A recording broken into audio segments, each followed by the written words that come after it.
accessible, friendly, and with a good sense of humor, and always opting to check on conditions on the field himself are what President Joko Widodo is well known for. The man who was born from a simple family 53 years ago has come out from obscurity and now sitting on the nation's top post in less than 10 years. In 2005, most Indonesians did not know Joko Widodo. A forestry engineer who owned a furniture business, Joko was an unknown figure when he ran for the mayoralty of Solo in central Java, backed by the Indonesian Democratic Party of Struggle, PDIP, and the National Awakening Party, PKB. Joko, who is better known as Jokowi, garnered a surprising 90% of the mayoral vote as his humility, friendliness, and accessibility resonated with the public, long used to autocratic, unreachable leaders in the bureaucracy.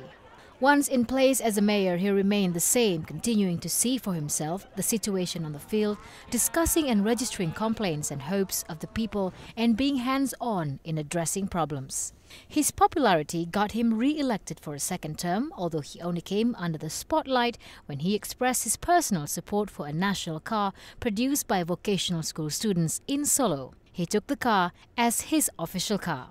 The attention from the public revealed his successful drive to turn Solo into a clean, orderly and friendly city through a bureaucratic reforms and pro-people programs. Joko's popularity began to rise nationwide as he became known as a rare official who is not only a doer but also avoiding the usual trappings of officialdom.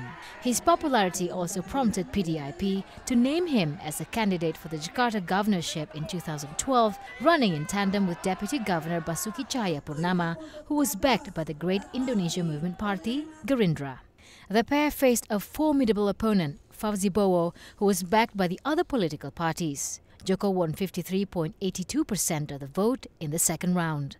As the governor of the capital, Joko's name soared both at home and internationally with his style on approach and impromptu field visits, locally known as blusukan. Results of surveys showed that his high popularity further drove Joko to the point with PDIP succumbing to public demand and naming him as its presidential candidate on March 14, 2014, 3 weeks prior to the legislative elections. Joko entered the race with Muhammad Yusuf Kalla, former vice president, as Joko's vice presidential candidate. They faced Prabowo Subianto and Hatta Rajasa, who were backed by a coalition of many political parties, including Gerindra, Golkar, the Democratic Party, and the Prosperous Justice Party. Once again, Joko defied the odds and won the election in a straight round with 53.15% of the vote. Joko also rode over a challenge filed by the Prabowo Rajasa camp that only got 46.85% of the votes and was declared the winner of the election by the Constitutional Court on July 22, 2014. Joko and Kalla replaced outgoing President Susilo Bambang Yudhoyono and Vice President Budiono.